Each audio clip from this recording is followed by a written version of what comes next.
A Canadian mining company, Energy Fuels Resources, is set to extract uranium ore just 5 miles from the south rim of the Grand Canyon. They're using a controversial environmental review from 1986 to extract nearly 110,000 tons of ore per year, which could expose the Havasupai tribe's main source of drinking water to dangerous levels of radiation. Each and every day, 25 flatbed trucks will send 30 tons of radioactive ore over 300 miles through the Navajo Reservation and densely populated cities like Flagstaff, Arizona, using trucks covered with nothing more than tied-down tarps.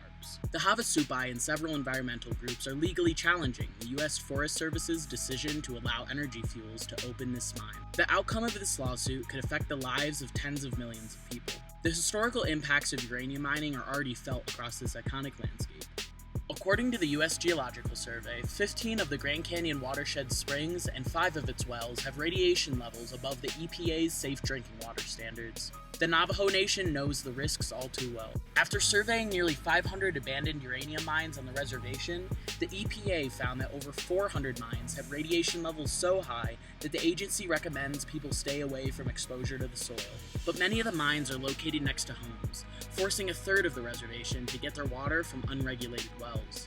An abnormally high number of people on the Navajo Reservation now suffer from organ failure, kidney disease, loss of lung function, and cancer. The canyon mine could have a similar impact on the Havasupai and some of the 40 million Americans who depend on water from the Colorado River.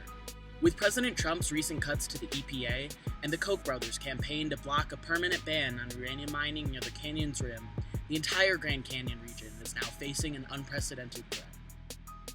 But there is also hope. As we await the outcome of the Havasupai's lawsuit, activists are working to educate the public and build support to stop the canyon mine.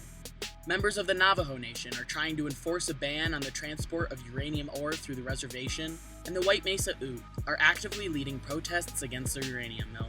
This summer, we are in the Grand Canyon to report on these events as they unfold.